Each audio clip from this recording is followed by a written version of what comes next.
Ladies and gentlemen, thrilled to have you here for another epic debate. This is going to be a great one, folks. This is the guy? Yeah. He's up on our turf here now. Is Christianity dangerous? My answer is it depends. I would say Christianity, like religion, is good when it does good, and it's evil when it does evil. Buddhism, Hinduism. Look, I can go to the past and look for horrible people that were atheists. I'm not going to bring it out and say, see, atheism clearly causes bad behavior. That would be fallacious in my reasoning. You actually have to show logically how it would flow from that specific belief. Deontology is very good on this. Gregory S. Paul. He did cite the Paul study, and I wanted to address it because it's always thrown in my face when I'm bringing this topic up. So, a paleontologist, he did a univariate analysis. I've been quoting him for 15 years. Literally 89% of the studies show that everything goes in the other direction. Don't lie to me. Just tell me the truth and I won't get upset. I know, but I'm quoting his data, not him. Now tell me everything. Gregory Paul isn't really a social scientist. He's a trained paleontologist. And all he conducted was a simple analysis of tree-wide data. Whereas the studies I cite are multivariate analyses. You get a better understanding of the effects of intrinsic religiosity. If it's such a great force for good in the world, then why were they so behind the eight ball? Christians are supposed to be we're the moral party. We're on the cutting edge here. That's the exact opposite. I would say it was pretty clear Christians are not going to be perfect. We've had doctors for centuries, and doctors are fighting disease. I mean, if it's such a force for good, haven't they gotten rid of disease then? Okay, that's a good analogy. Well, all right. So again, I guess I would answer that by saying extrapolate the good parts from Christianity, then okay. I was actually surprised you even agreed to the debate topic tonight. You're not supposed to be fighting dragons that aren't in your way. The hero's journey is only an inward journey. I think that you got to be like in an actual street fight.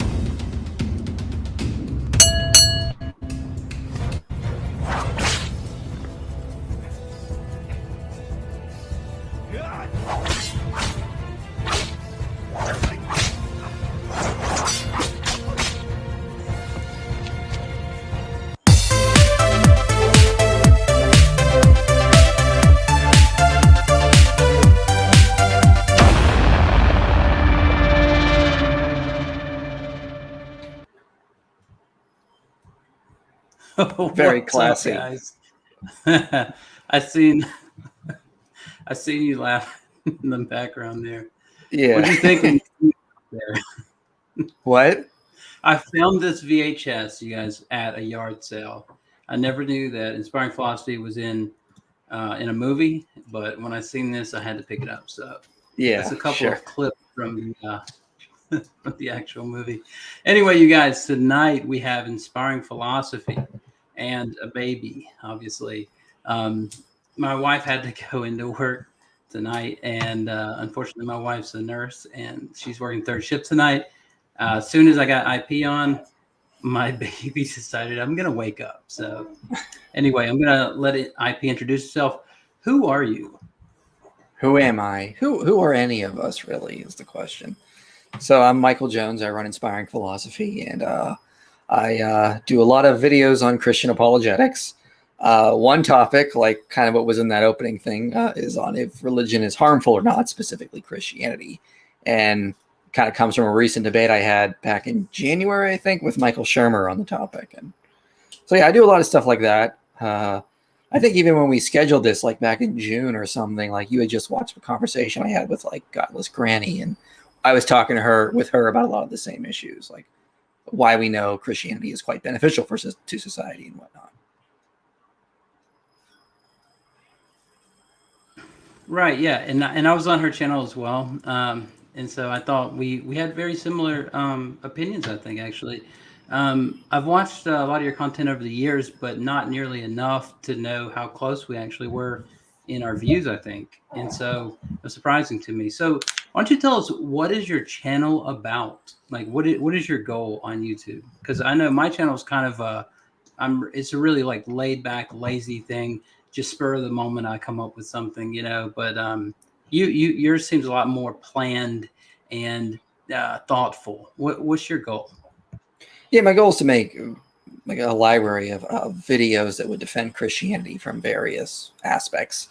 So right now I'm doing a lot on Old Testament.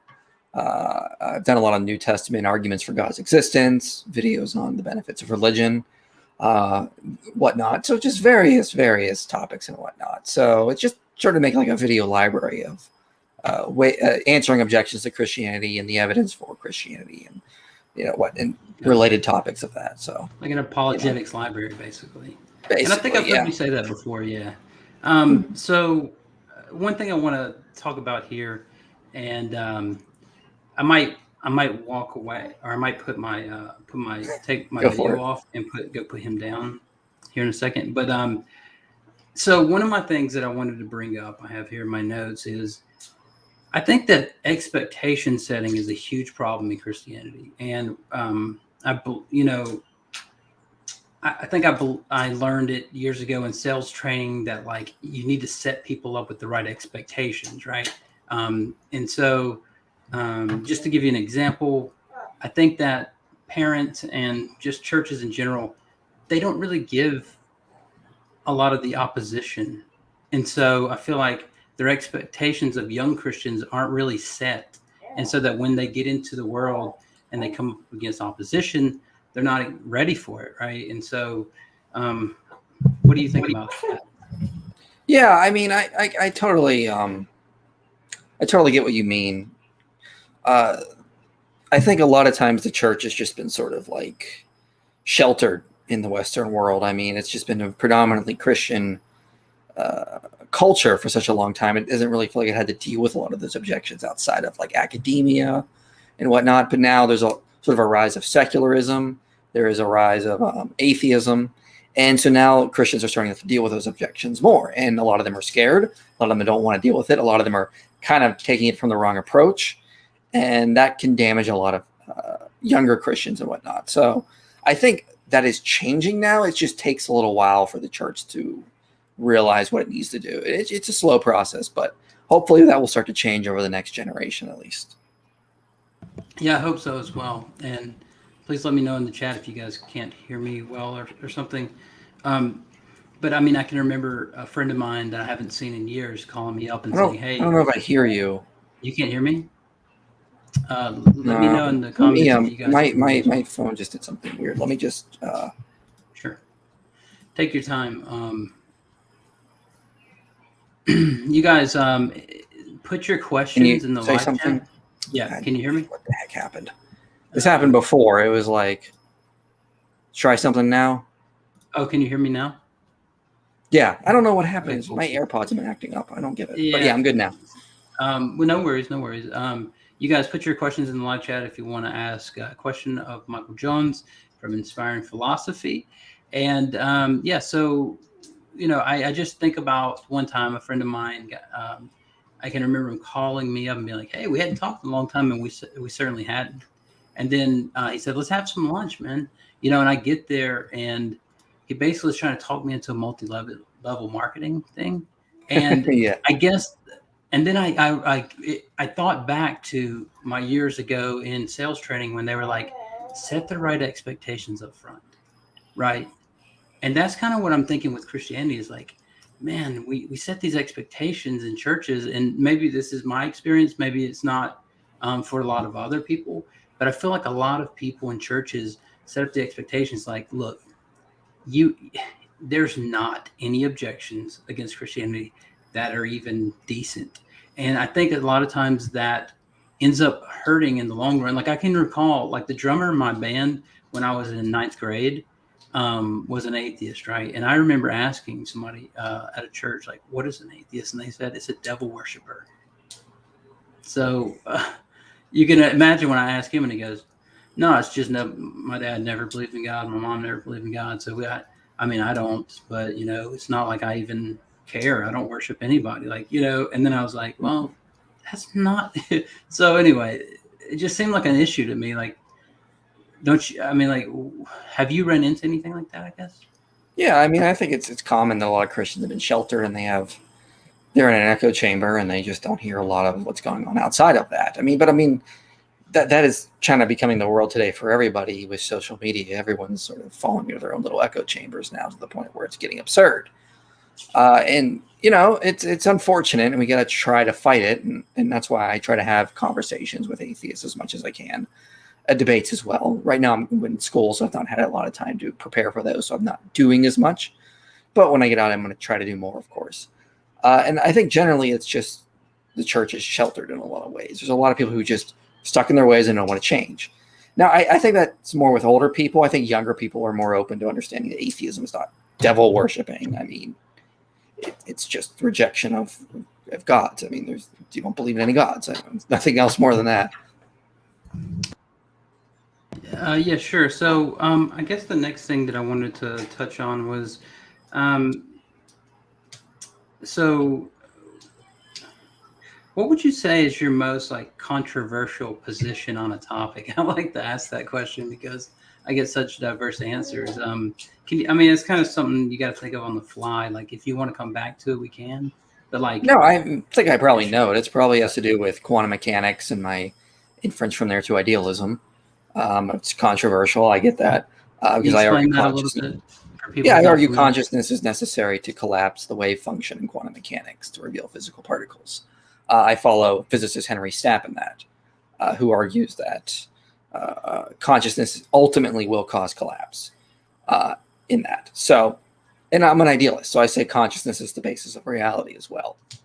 That's probably the most controversial thing I hold to, because a lot of atheists will just say, no, interaction causes collapse, and I have to go through all the objections to that and show, no, it doesn't. You're misunderstanding that interaction doesn't solve the measurement problem. The reason why we have the measurement problem is because interaction can't solve that. Well, that's a whole complicated topic in and of itself. But I would say that's probably the most controversial position I hold. And I get attacked from that by Christians and atheists, because Christians a lot of times will follow William Lane Craig, who holds to an interpretation of quantum mechanics called Bohmian mechanics or pilot wave theory. And so they'll try to go after me with that. I remember years ago, Tim McGrew was getting into me with that on Facebook somewhere. And I eventually ended up doing a video on Bohmian mechanics because I was just so annoyed by it. But, I would say that's probably the most controversial thing I hold to. But I think I can defend it well, and I'm not afraid to. So will defend it, over and over again. I don't think it's a hard position for me to defend. You take the idealist position, right? Right, I'm an idealist.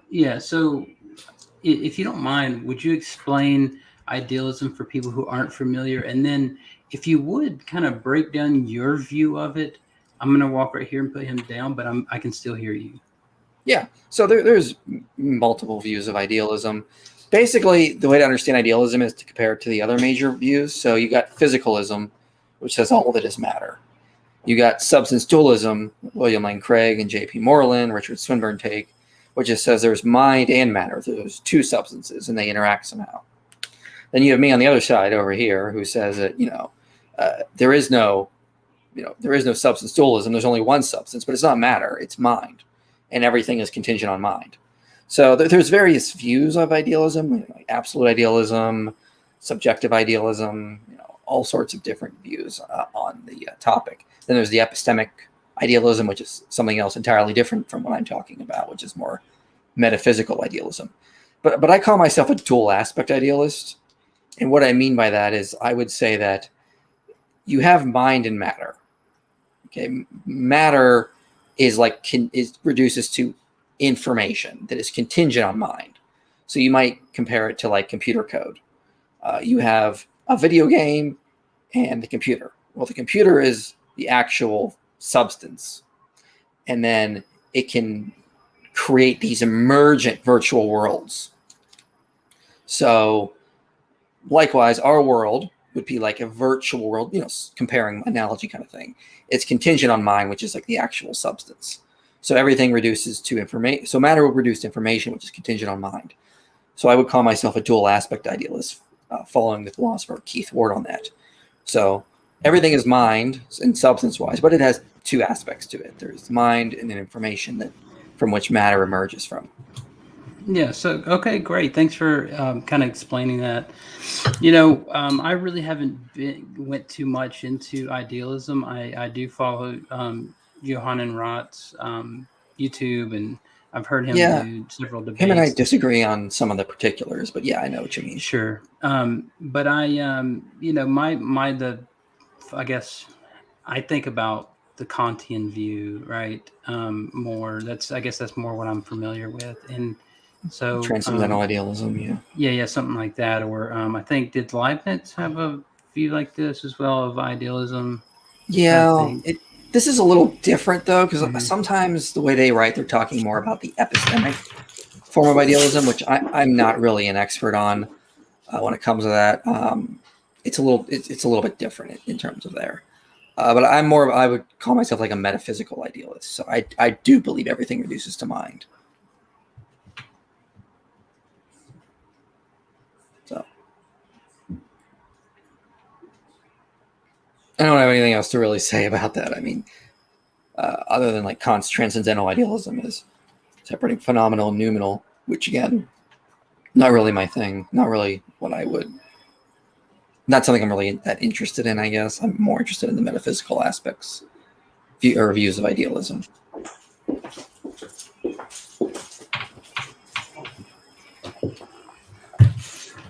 Hey, sorry about that. Yeah, no worries. I've got like a little monitor here, so I can kind of monitor his activity. And, yeah. But anyway, babies can kind of sense when you're not with them. Yeah. So, just hold him. He seems like he's doing fine. He is. Okay. So, sorry. I guess one other thing I want to talk about was your view. I watched your. You did a video on the Nephilim, right? Yeah. And you kind of took the. I pissed so many people off with that video. I wasn't mad at all. I mean, it's such a minor. It's such a minor topic, but people get so mad about it because they're like, no, my view has to be right on this really cool thing, and it's like, well, okay, maybe.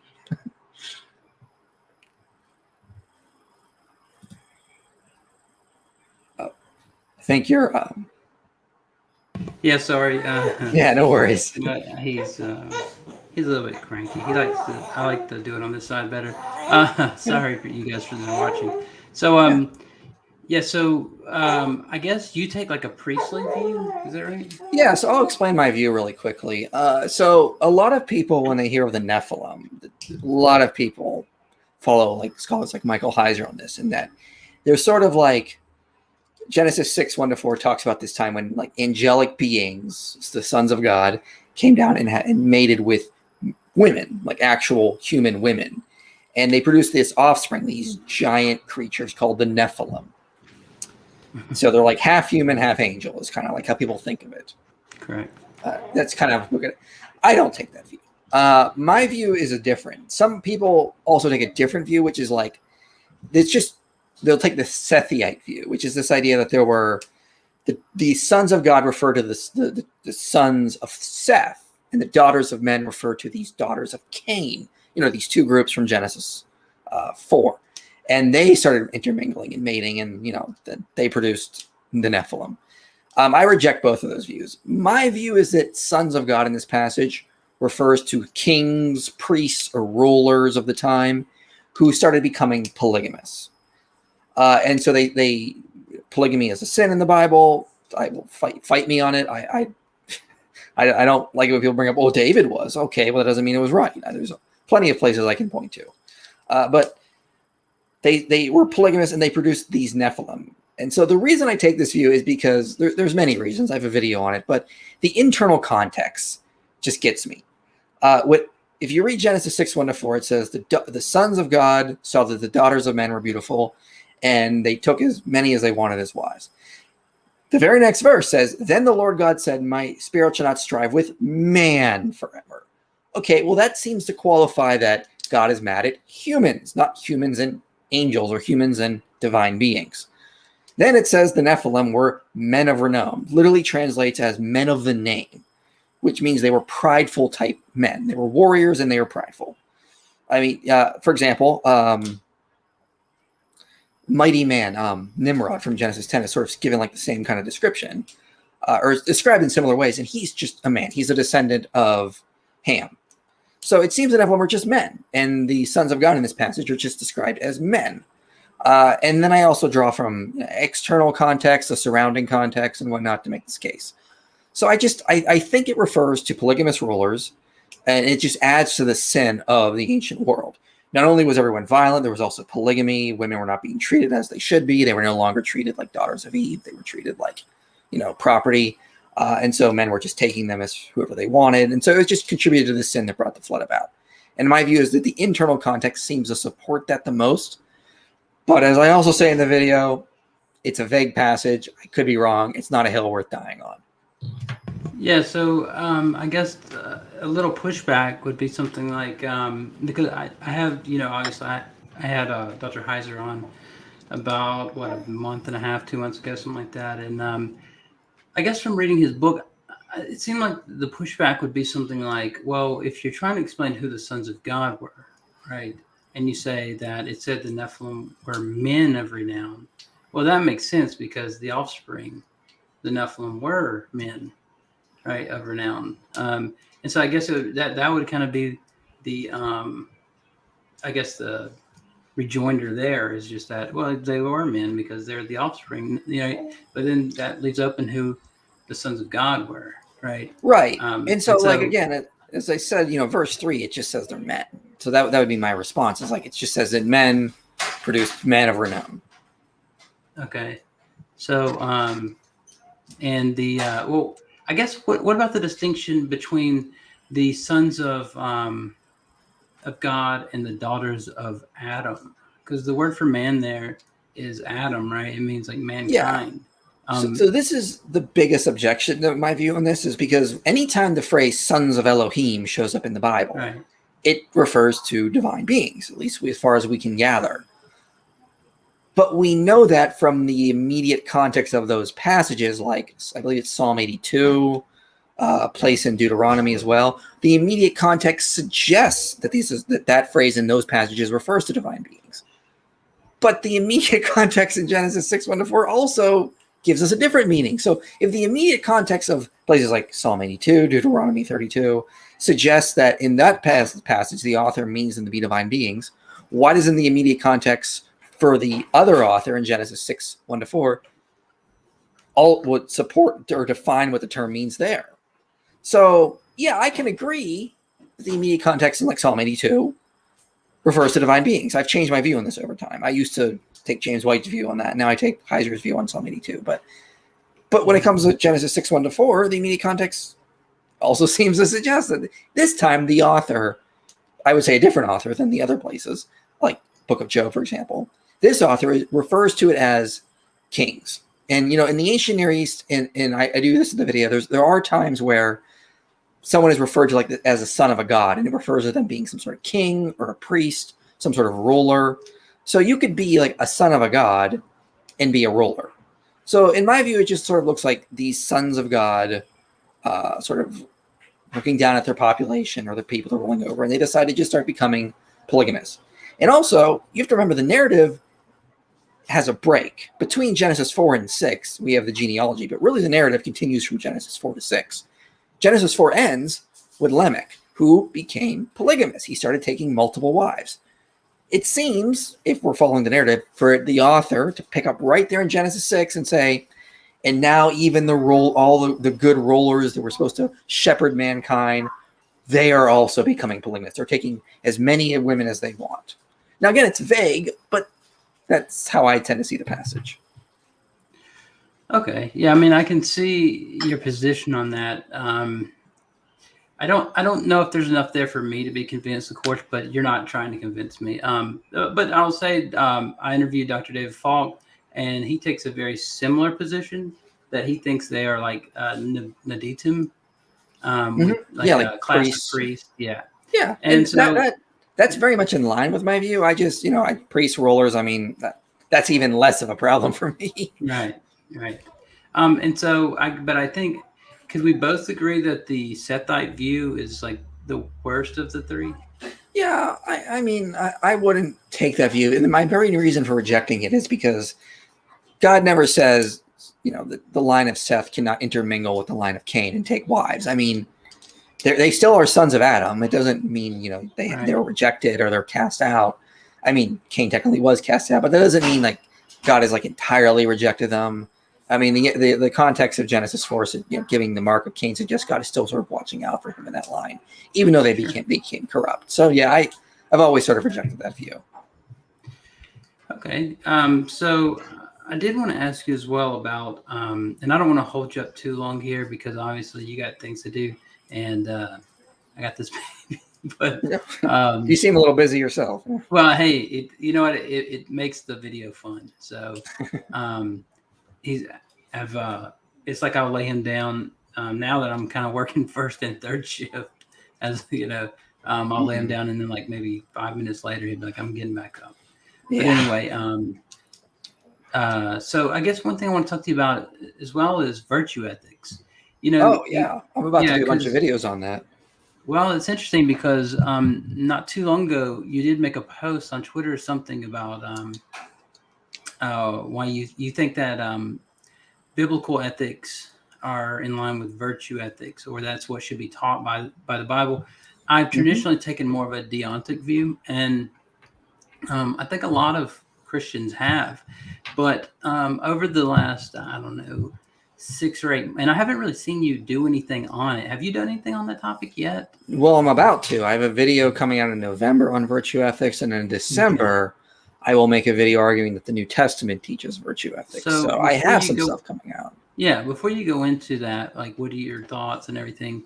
I guess over the last, I don't know, 6 months or so, I guess where I've been kind of evolving toward is that everyone doesn't have like the same, I don't want to say the same chance, but like an improvement for somebody might be different than for me, for example.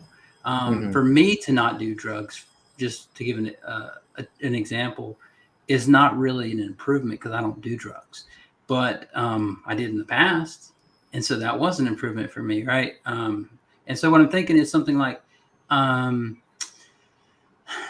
if I'm against drugs, I think doing drugs is immoral. And let's just say that, for example, and I come off on a heroin addict or something, right? I might allow for that person to do methadone or something like that as an intermediate to getting off. And that's an improvement for that person.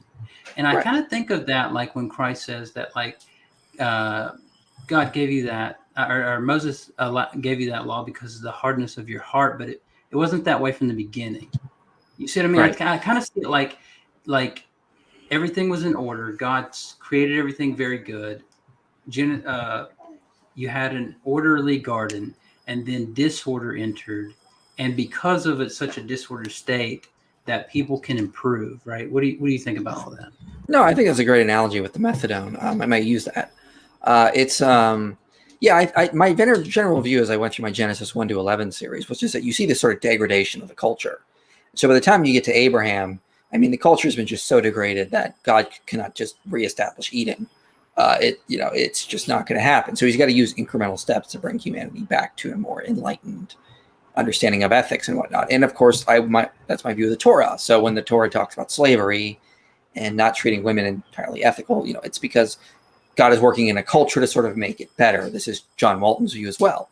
And so, I don't really have to worry so much about when Christians go crazy trying to defend slavery in the Old Testament, because, that's not the aim of the Torah. And I just did this in my series on the Mosaic Law, a 3-part series where I just sort of go through the issues and I say, look, this is what the Torah is doing. This is the culture it's working in. It doesn't have to be absolutely perfect. I mean, the Bible doesn't actually ever say that if you look at the original Hebrew. So yeah, I kind of agree with you on that. And so that does relate a little bit to my view on virtue ethics, is that you can have these types of scenarios where, like you mentioned, doing drugs would be good, like getting someone off heroin, for example. But that doesn't mean relativism. It doesn't get you to the strong view that there's just endless ways for people to live a good life. The main thrust of virtue ethics is that ethics should be focused on living a good, flourishing human life. So like Anscombe would say something like, every action we do is a moral or immoral action. Now, people hear that and they go, well, what does that mean? Like tying my shoes is immoral or immoral? That doesn't make sense. Yeah, not on other views of ethics like utilitarianism or deontology, but on virtue ethics, everything we do will in small way or a large way contribute to living a good life. So, you know, tying my shoes for the day can help me not give in to sloth. And so it in some way can help contribute to living a good life. You know, simple things like eating healthy helps contribute to living a good life. So if you define ethics in terms of contributing to living an overall good life or not, then yeah, every action will be an immoral or moral action. And that's generally what virtue ethics is trying to lay down. Now, interestingly enough, Paul sort of says the same thing. I believe it's in Philippians or whatnot. He says, like, finally, brothers, what is it? He says, finally, brothers, it's Philippians 4, yeah. Whatever is true, whatever is honorable, whatever is just, whatever is pure, lovely, commendable, if there was any excellence, if there was anything worthy of praise, think about these things. What you have learned and received and heard and seen in me, practice these things, and the God of peace will be with you. So Paul says, you know, let's not focus so much on actions. Let's, you know, actions is a part of that, but overall, we want to focus on things that are true, good, honorable. You know, he says like things like, whatever you do, do for the glory of God. I think that's in 1 Corinthians. I could be wrong on that. But so every action contributes to glorifying God or not. Same kind of similar idea. So we see a lot of the similarity in virtue ethics, modern forms, as well as the Aristotelian form, like what we see in the New Testament. And in my video, I'll even argue that Paul knew about Aristotle and quotes him a couple times. Sure, yeah, sure. I think actually McGregor argues that as well. I'm trying to think which book it was. It may have just been a lecture I watched, but yeah, that's very interesting. So yeah, I see we're very similar in that respect. And actually, I'm going to be. You mentioned the slavery topic and how it relates. I'm going to be debating Matt Dillahunty on the slavery in the Bible next Saturday, the 16th, I believe. And so it'd be really cool because it's funny hearing you say some of that stuff. It's like, man, our views are very similar on this. And I think honestly, that it's a pretty natural view to take in light of some of the things Paul says, in light of some of the things Christ says as well. You know, that I call it the solid foods argument, right? It's like you're given milk until you can handle solid food, right? And so that's kind of the principle behind it. And so regulations until you can, you know, take the full, you know, moral position, for example. Yeah. Do you have any other insights on that? On virtue ethics? I mean, yeah, I mean, I'm sure you got a lot. You've been doing research on it, but or just the deontic position and how it relates as well. Yeah, my main problem with deontology is that it's just a focus on actions. That's like the goal of ethics, is to direct action. And ethics seems like it should be so much more, like building character, having the right motivations, having the right emotions and whatnot. We want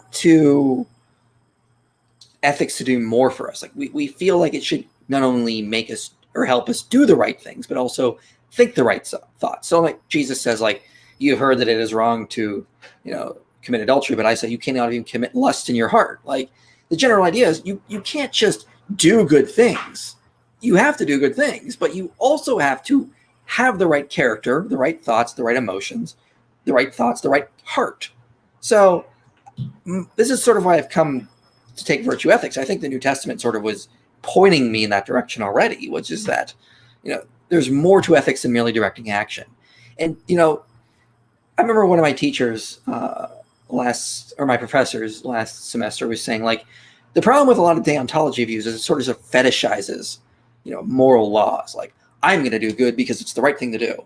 Like, I'm going to give flowers to my wife because it's the right thing to do. You know, you're fetishizing the law, but you should, you know, want to do a kind act for someone because you care about the person, not just because you want to hold to the moral law. Like, obviously following moral laws is good, but there's more to ethics. So that's my one problem with deontology, is I feel like you can lead us just sort of like, just do good things. But ethics is more than that. I definitely agree. Yeah, because I feel like, as I said earlier, that um, people can be, I hate to say, so far gone that like even little incremental things can be an improvement, right? And so I see those as moral improvements. And you could say, well, deontology is kind of like the standard of perfection, right? You could say there's like a deontic perfection. So like I see wholeness, I like to define it the way Kurt McGregor does, is that like completeness in every respect, right? So it's like, well, no, intrinsically, no person other than God is going to have completeness and wholeness in every respect, or else that would just be God, right?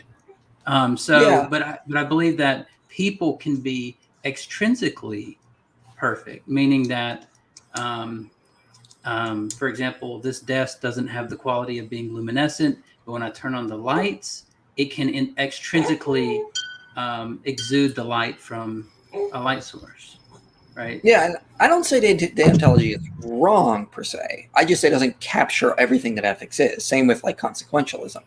They're both talking about ethics, but I just think virtue ethics captures more of the whole of ethics. So when Aristotle talked a lot about something that utilitarians like, which is that it's better if we increase happiness in a number of people and whatnot. Like the goal and a lot of times should be increasing overall happiness and flourishing in life. But I mean, and so a lot of agreement there with utilitarians, but that's just not all ethics is. The virtue of kindness or the virtue of gentleness can be good in its own self. It doesn't have to be good based on its utility. It can just be good based in and of itself. So I feel like, a lot of the other views of ethics capture aspects of ethics, but not like virtue ethics does. It captures. Oh yeah, I agree. Yeah, I agree with that. In fact, I think the deontic view would just be for God in the as like the standard of what God, morality is supposed to be, but that on earth, outside of the garden with disorder, I believe that there is only the covenant language and the a more virtue ethic position. I just get confused with virtue ethics because I hear such different views on it. So there's different views. There's different areas it's applied and whatnot.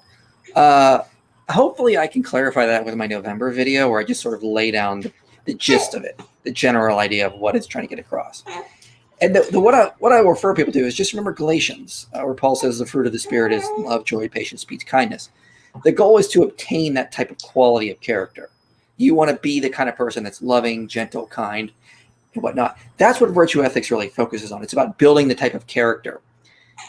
Now, it doesn't give a lot of direction on actions. So what are you supposed to do? Well, when you build the proper virtuous character, you'll know the virtuous thing to do in the various life circumstances. So it's not like it's going to give you immediate direction. Instead, it wants to train you to become a virtuous agent, to become one of the phromonoses. I think that's how you pronounce it.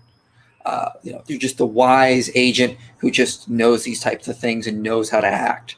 And I think that better captures what it means to be human than just, I always have to increase happiness, or I always have to follow the moral law, where you don't have to think about how you're going to apply the virtues in certain circumstances.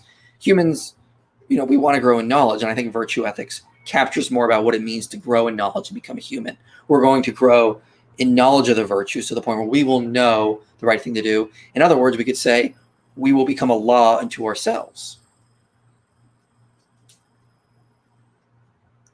Yeah, so I guess, I pretty much agree with you on that. I guess the last, thing I want to talk about maybe is, before we answer some questions, is William Lane Craig's got this view now on the historical Adam and Eve. It's a mytho-history, right?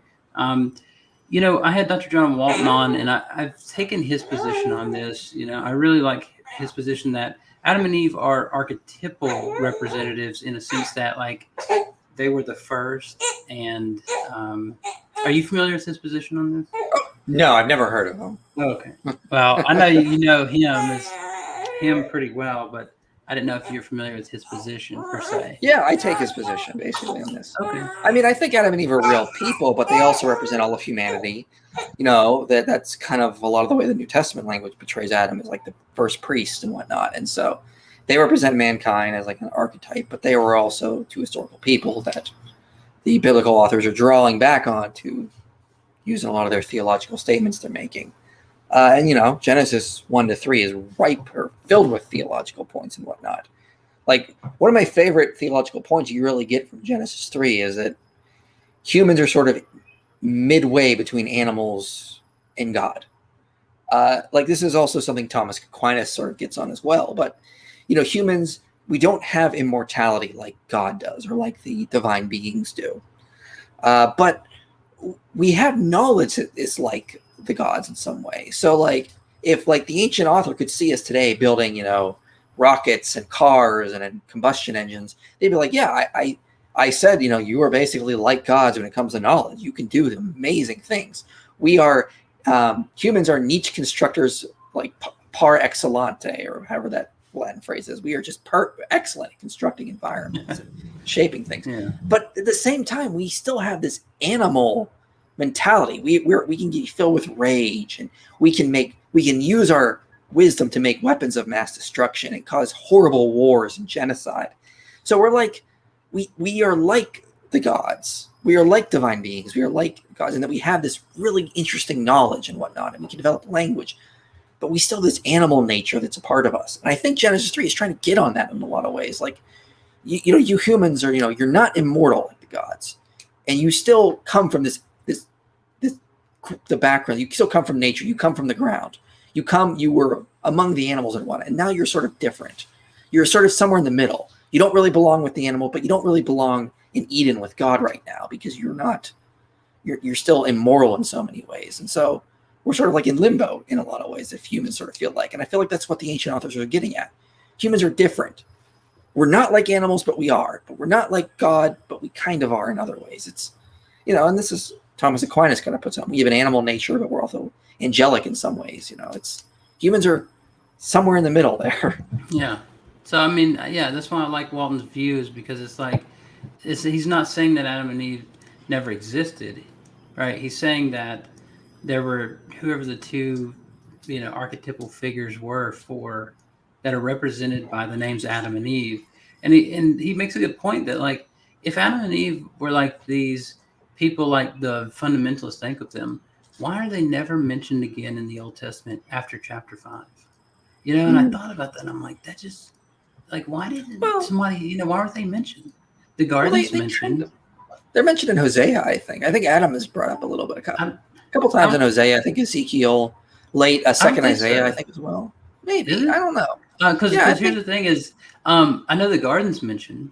Like Ezekiel talks about the garden of God, and he talks about, you know, the cherub that was there and all these things, right? But it never mentions Adam or Eve in that passage. It talks about the tree. It talks about all this stuff, the mountain of God, but it never brings up Adam. And perhaps, you know, he's wrong in that. I mean, like, I don't, you know, I haven't done like a thorough search of like every passage ever, but I can't recall a passage. And I think Adam is mentioned a couple of times, and I think in Hosea, like I know he is mentioned in Hosea somewhere. Sure, I'd like to see the reference.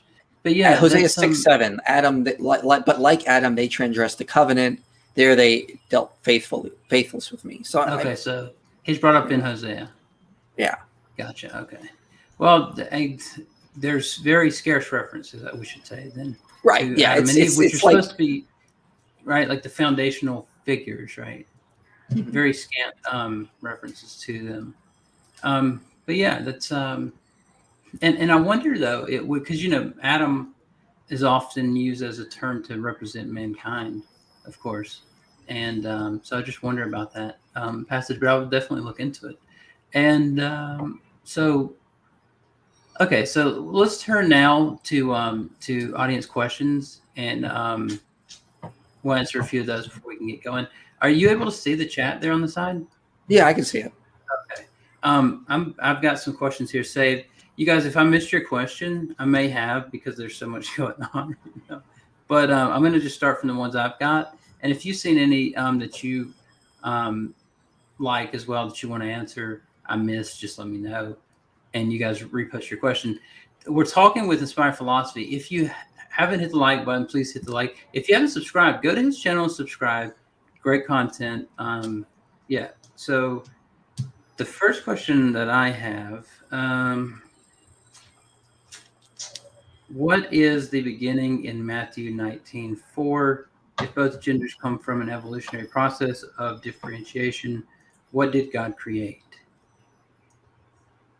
Does that Well, I mean, Matthew 19 is about marriage. It's about God establishing marriage. It was between one man and one woman. It does not. I don't understand how that relates to evolution. I mean, it's about the beginning of marriage, and this is something I have beat my head over the wall against with young Earth creationists. Is they want to say that it says, they were the first humans. Well, it doesn't. It says, in the beginning, God made them male and female. What beginning of what? Well, marriage, because he's responding to Sadducees' objections on marriage. And so, I mean, that's kind of what it's point. It's like I said, if you ask me, how's your master's program going? I said, well, in the beginning it was easier. Now it's getting harder. Are you going to be like, well, the beginning of creation? No, I'm talking about the beginning of the school year or the beginning of my master's program. Sadducees come and they say, hey, who is this guy's wife in heaven? And he says, well, in the beginning he made them male and female. Well, the subject was already marriage. So let's just use the actual context to understand the passage. Yeah, sure.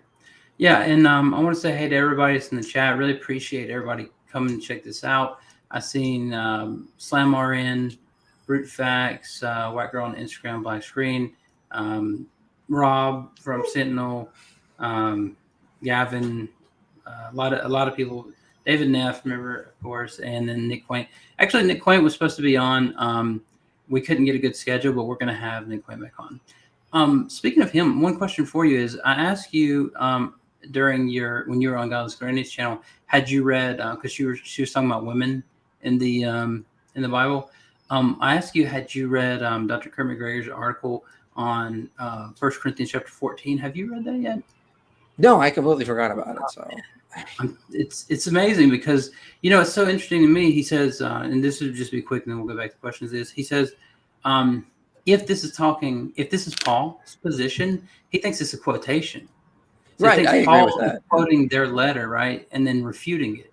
So he says, like, if it's Paul saying women should keep silent in church and all this stuff, as also the law says, well, there's no Old Testament passage that says anything like that. But we do have the references from Philo and against Atheon and in the Mishnah. So it's the oral law he's referencing. And Paul rails against the oral law and the Judaizers, and he's telling the Corinthian church that, like, and then the last couple of verses where he says, women should be silent in church, all these things, ask your husbands questions when you get home. He says, or did the word of God come to you only? And then he says, or did it originate with you? Well, did it come to you only is masculine. So it could properly be translated, you men only. But anyway, that's, I didn't know if you had heard that position or not. Well, no, I take that position as well. I mean, there's a lot of times Paul is quoting the Corinthians in that letter, like it's in chapter 1, it's in chapter 6. I mean, he's quoting them there too. It's like food for the stomach and stomach for the food, but God will destroy them both. Right. That's clearly quoting them. Yeah. I had a thought about 1 Corinthians 11, and maybe that might be happening there too. Maybe like where it talks about women covering their heads and whatnot, but I've not found any scholarly articles on it, so I don't know. If an expert has made that argument, I'd be interested to see it. But that might be what's happening there too. But I don't know. That's interesting. Yeah, I've kind of considered that as well. But there's not as much there, And so that's and I find it hard to take Heiser's view on the it being about fecundity and Greek medical text about, I don't know if you heard about that view or not. Yeah, I know that. I guess it kind of makes sense from the cultural background. It does, but it's kind of a hard one to take. It's kind of a hard pill to swallow. So anyway, all right. So let's see. We had a question from MTG Collagen says, Inspired Philosophy, I had a question regarding agent relativism. Would you say to someone who didn't believe in the reality of good or evil and also felt what was dictated right or wrong. Yeah, I mean, if they're dictating right or wrong, there's a lot of problems with that. I mean, the best way to, I mean, I always respond to that is like, if you're going to really accept that, that comes with huge consequences. So it's the same with like a lot of cultural relativism. Like, are you really willing to accept that other cultures can just make up their morality relative? Asian relativism is even more extreme. And most extreme relativists like this don't really exist. So there was a governor in India who was a British governor. And when he showed up, he was experiencing something called widow burning, which is exactly how it sounds. You know, they burned the widow on the husband's funeral pyre.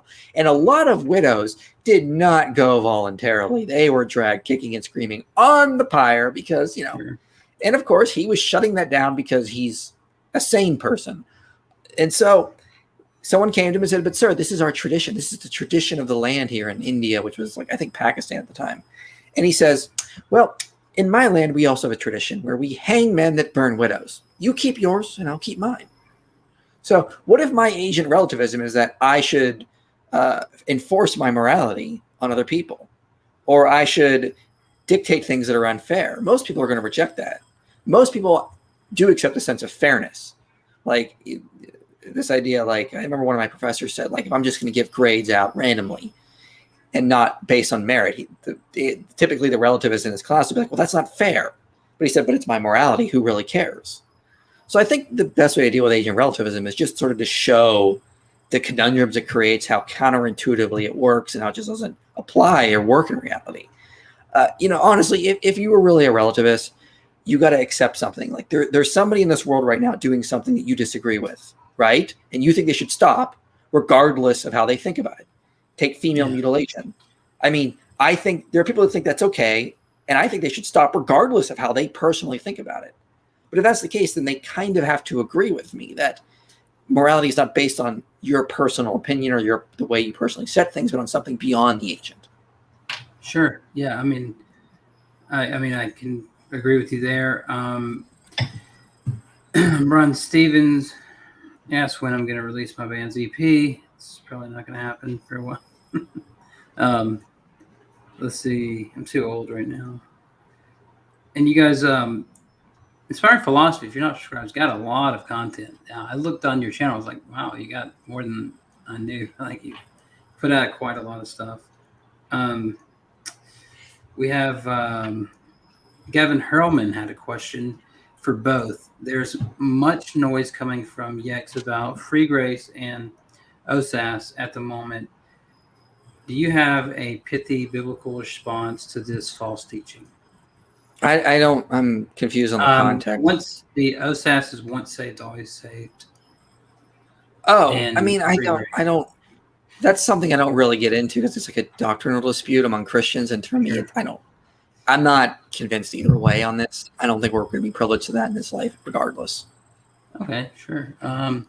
Nick Quainham, I'm surprised he doesn't take that quotation refutation position, but I would guess he took. I'm blanking on the guy's name right now. His position that it's an interpolation. I find that hard to believe that it's in every manuscript, even the earliest that goes all the way back. But yeah, something I'm not really. Look who it is, Dr. David Falk. Oh. Hello, Dr. Falk. How you doing? Good to see you. Thanks for dropping in. We had a Sin Apologetic says the boys are back in town. Let's see. Well, I better get my gun. You're right. The boys are in town. I'm going to get my... Maybe a couple more questions. Sin Apologetic says, question for IP. So is reversing Hermann one big hypothetical? How do you explain the second temple connection of the unclean spirits in the Gospels to the dead Nephilim? Look, there was a lot of ideas floating around in the Second Temple. It doesn't mean it was accurate. There was Second Temple ideas about the Messiah being this conqueror who was going to defeat Rome. There was all sorts of ideas in the Second Temple. I mean, Gilgamesh in I think it's the Book of Giants shows up as a Nephilim, which I don't. I think I talk about in my video on the Nephilim, where I point out, look, there was a lot of ideas in this time that people probably got ideas from Greek mythology or probably from time in Babylon, and they just sort of looked in their own scriptures and found connection. Well, the Nephilim could fit this idea. Maybe it is that what it's going on. But I don't think that really solidifies the case in a lot of ways. They're just like, for example, most Christians are going to read through like the Book of Jubilees or the Book of Enoch, and there's going to be a lot of things they reject just because it was in the Second Temple period. That I mean, they're accepted. Like in the Book of Enoch, Enoch is said to be the Messiah. Okay, we're going to reject that, like, flat out. Even though some Christians want to put Enoch in the Bible, it doesn't make any sense. It's absurd. So, I mean, yeah, I think reversing Hermon is a big hypothetical. Could it work? Yeah, but it's based on a lot of speculation. Not bad speculation. I think Michael Heiser makes a pretty good case, but I'm not convinced. And, when it comes to places like Peter and Jude, I addressed it in my video on the Nephilim. I don't see that as a strong case either. Yeah. I mean, yeah, so I take the other view. I don't want to push back though, because we don't have a whole lot of time. So, yeah, let's get. I see one more question that popped up. Let's just take. Or you know what? I think just since Dr. Falk is here, I just want to let him know that Douglas Petrovich has convinced me the Nephilim are really Neanderthals. He'll know what that means. Okay. Yeah. Yeah. So he's actually. I'm surprised. Oh, he came at the end here, so that's unfortunate. But we have two more questions that came in here. But before I get to those, Dr. Falk, since he's writing his book with Ron Wyatt coming up soon, I always say that to him, and he's always like, just stop. So anyway, all right. So the last two questions we got here is somebody says, inspiring philosophy. I'm familiar with your work on miracles. What do you say to someone who references Joshua and the sun impossible standing still as evidence that miracles don't happen? So that is something I probably need to research more. I've not had time as of late. I'm researching a lot on the documentary hypothesis. A couple of scholars I'm talking to gave me a bunch of books and papers to read, so I'm still doing that. Yeah. Any references on that? I'm reading, John Walton. Okay. I think it's I've got his Old Testament. Yeah. No, it's his book. Torah. I'm talking about. It's not that one. It's the Old Testament in the ancient Near East. He's got a section on Joshua 10 where he makes an interesting case that it's not actually the sun literally standing still. I'm probably going to butcher it, but it's like this ancient Near Eastern hyperbole talking about like almonds in the sky, like the sun was waiting for the moon. So you would see when they use that sort of phrase, it meant like at evening, you could still see the sun and the moon in the sky. And depending on what day it would happen in ancient cultures, it could be a bad omen. Like you'd want it to happen on like the 2nd day of the month or the 14th day of the month. So if it happened on the 13th day of the month, oh no, bad omen, things like that. I don't remember exactly how he words it, but basically Joshua is sort of doing that to show him that it scares the Canaanites to the point where they think their gods have betrayed them. The bad omen is happening, so they run in fear. It's sort of like, it's like more like a battle cry kind of thing to rally the troops and to, demoralize the other side kind of thing. So I don't think it's actually the earth stopped moving around the sun. I don't think that's what the verse is saying. And there's a lot of scholarship on that, but again, it's something I need to research more. Just haven't had the time to. Yeah, I'm doing a lot of research right now on the documentary hypothesis. I'm going through Joe Badden's book as well. Oh, yeah, I just read that. Yeah. Yeah. So my biggest thing is that when I'm going through it, it's like, in the first, 50 pages, I've got like so many marks and like notes and stuff where I'm like, why does he take this view? Why does he do that? Because he'll say something that to me sounds more like a contradiction than something he says later, where he'll say, this is a glaring contradiction. He'll say something to me sounds closer, and he'll be like, but it's not technically a contradiction. But then he'll show a verse like Noah getting instructions about to bring 7 of every animal, and then 5 additional clean animals, I believe it is, later. And I'm like, it's 2 of every animal, then 7 of every clean animal. Yeah. That's right. And so it's like, all you have to do is just say, so there's an additional 5 animals, because, And then there are reasoning. Some people say for food, things like this. So Sacrifice. Right, sacrificing.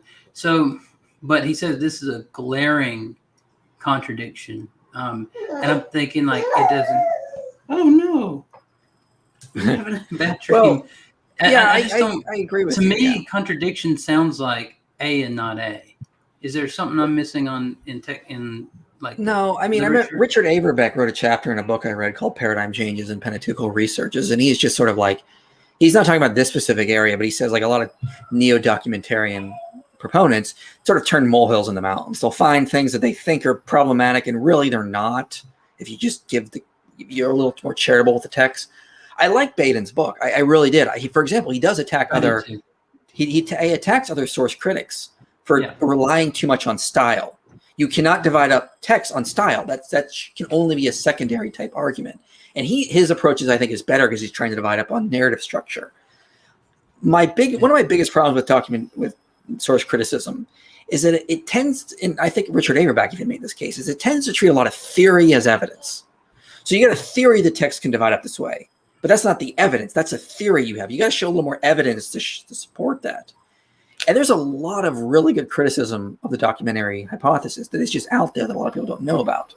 So I'm going to be working with a couple scholars I mentioned to make a series after I do some archaeology videos with Dr. Falk later. But I mean, there's a lot of really good criticism, even from scholars that wouldn't be super sympathetic to like a Judeo-Christian worldview, like David Carr. David Carr wrote this really big book called The Formation of the Hebrew Bible that I just read. And he's got criticisms of it, and he uses some of the arguments the source critics use against them, like when they appeal to like the dietitian as like an example and whatnot. So there's a lot of stuff. I made a big outline already. I just haven't written anything up yet. But I'm going to go through a lot of stuff, and I'm going to do kind of like a series on it. Yeah, there's a lot of problems with it, and the more I read, the more I'm less convinced, and the less I'm convinced by the whole theory. And even if it was right, I don't think it would be that big of a problem for a Christian worldview. Maybe in some ways when you get to the stories, but I don't think it would be that big of a problem. But yeah, I mean, like you can still hold like a providential view of Scripture being put together, right? Like that God's through providence, God had this, whatever. I did ask Dr. Falk about this when I had him on. I asked Dr. John Walton when I had Walton on about it. Walton suggested his book, The Lost World of the Torah. I believe I bought the book. I'm not through it yet, so I'm still. I mean, a really good book to have on this is one of the books I have. It's really good, exploring the composition of the Pentateuch. It's got each chapter has a different author. Michael Lefebvre's got a really good chapter in there. I'm going to probably do a video just on a lot of stuff he says in that chapter because he makes a very good case that the Torah is doing like a liturgical calendar. So it talks about times like when Israel was here and they did this, they made this thing, they made the tabernacle at this point. And he says, chronologically, this just can't line up because things are happening too fast. And his basic point is that the biblical authors aligned it with like their own calendar of feasts and religious festivals and whatnot. And so, but it attacks the source criticism because it says there's a literary unity woven throughout the Torah here that you don't get if you divide the Torah up in different places. Okay. So he makes a very good case. You got a liturgical calendar working through the narrative you see throughout Exodus, I think to Numbers was his point. But yeah, I'll go through it again and eventually make a video on it because it's a very, very interesting theory. I'll be watching out for that and definitely the virtue ethics video as well. Last things here. One is ask Mike Jones if he is aware of Codex. Yeah, I did. Well, he contacted me a while ago asking for a debate. Okay. And I said, sure, but I'm pretty busy right now. So I just gave him a time and I never heard back from him. So if he comes back and says, I'm ready to debate him, I'm like, well, we got to schedule further out now because I'm busy. I did see the video. I was really not convinced. I got a lot of criticism of some of the arguments he was making, a lot of criticism. So yeah, I was not convinced at all. And so, yeah, once again, it's another young earth creationist argument that I just, the more I study the replies I get from young earth creationists, the less I'm convinced by them. Okay. And lastly, Nick Quaint, I see you said you're available later on in the month. That's fine. Yeah, we'll get together on that. He says, question for Mike. If I buy Mike a drink, what drink does he order? I think depending on location, I go for an imperial stout or a spicy bourbon. Sorry, I don't have my reading glasses. Yeah, I don't drink bourbon. I hate bourbon. I drink scotch. I drink scotch, period. Okay. Oh, and I don't drink every scotch. If it's too sweet, I reject it. I drink basically from the islands, some Highlands, some Speyside. But if it's from an island on the west of Scotland, I'm probably going to like it. So Lagavulin, Talisker is my all-time favorite still. Yeah, scotch. Yeah, peat man. I'm definitely a peat man. I'm fine with bourbon or scotch or whatever. Like George Thorogood in that respect. But yeah, so really appreciate you coming on and taking the time. I know you're busy. Well, we're all busy, but yeah, I think I've read like 200 pages. I'm exhausted. I read like 200 pages today of like various topics I'm trying to get. And so yeah, I mean, you know, there's a lot of stuff I do on my channel, and I try to. If I make mistakes, I try to take the video down. Now, I've done that in the past, and I'm prepared to do it again. Like Dr. Fogg and I were talking yesterday about another topic, and if you know if the research continues in that direction, as he mentioned, I'm going to take another video down. It's just the way the world works. So you know, I'm always ready to correct my views if I need to. Yeah, I talked to Falk about that as well, and I didn't want to dwell on it. I just said, look, we should applaud, you know, IP for doing that. You know, it shows intellectual honesty, and we moved on from that because I mean, it's really nothing to harp on. I see a lot of atheists and non-believers making videos about it and stuff, and I'm like, that's a good video if he didn't take his video down. But it's like, yeah, I mean, if you find somebody that's intellectually honest, then I don't really care about the people attacking me half the time. I mean, it's like I've gotten to the point now where like, the world's, you know, people are going to hate you. Anytime you put yourself out there in the public arena, people are going to ridicule, make fun of you, attack you, do whatever the hell they want. It's just the way of the world. But the people that are out there are actually doing something and trying stuff. So I'm not afraid of failure. I'm afraid of not ever trying. I think that's the much better mentality to have. At least you're putting her out there and you're trying something. And if you make mistakes, and you will, change it. You know, fix your. Just don't bunker. Don't dig your heels in. Yeah, that's right. And you know, I'm sure that you probably get a lot of hate more than a lot of people because of you've got a popular channel. Oh, I get hate from fundamentalists and atheists. I'm like, depending on who you're talking to, I'm either a radical evangelical fundamentalist or an evil Satan worshiping atheist just pretending to be a Christian. Yeah, you never know. Yeah, you're a liberal, and like that's what I tell people all the time. Is they're like, where are you at politically? And I'm like, I consider myself a centrist, but if you're on the right, then I'm liberal. But if you're on the left, I'm like far right. You know, like if you're a leftist, you know. But I consider myself. I love when atheists talk to me. It's like, you don't understand. I get attacked by religious fundamentalists all the time. I'm like, yes, I do. Yeah, but I also get attacked by people in your tribe as well. So I get it from both ends. I'm right there in the middle. And so exactly. I think when I first started YouTube, I had really soft skin and I just was trying very hard. I remember the first video response I got. It's not even on YouTube anymore. And the video he was responding to, I even took down and changed. Yeah. But I mean, like, I was so sad and depressed by it. And then it just, I think God just over the time was using this to just give me a little thicker skin and to make me realize it doesn't matter what people think of me. And so I've just gotten to that point now where it's just like, sometimes it still bothers me, you know, because we're all human, but I've just, screw it, whatever. It's just the way the world is. I give you this credit, you know, and I don't really have thin skin like that. Like if people make a video about me, like I could care less. And it would be, I mean, just, I don't know. I spent years working in the construction industry and I mean, there are just a lot of back and forth there, but let's just say, I'll give you this. I was on Digital Gnosis' channel. I don't remember 6 or 8 months ago or something. And he told me, he says, like in the middle of them trying to question me about something, and then they see my view and they're like, okay, I see what you're saying. He says, why are you always willing to come on here in like a room full of us and like debate us, right? But none of these bigger channels, you know, like he's naming people and he's like, well, these people won't come on, you know? And then I see, you know, they made a video about you or something, and then you come on and debate other guy, I forget his name, James. Or James Fodor. And like, I'm willing to go on those channels. I always am. It's just, it's time. People don't understand the time, my time. They think like I'm hiding or something. Okay. Family comes first. Right. I don't want to ever repeat the mistake of putting my ministry work before my family. My family is my first ministry. Then I got to research for videos. VOs take a while for me because my voice cracks a lot because I'm still an adolescent apparently in my throat. Then I got to edit them, a lot of them. I actually have a guy helping me as part-time editing some videos, but for the most of it, I'm still doing most of the editing. That takes hours. Now I have school on top of that. I'm trying to get my master's. Okay, debates are on the back burner at this point. I mean, like, going on people's channels and doing debates, it takes time to prepare for those. And I just don't have the time right now. It's not because I don't want to. It's because I only have so many hours in a day, and I need to take a nap sometimes. Yeah, I understand. Trust me.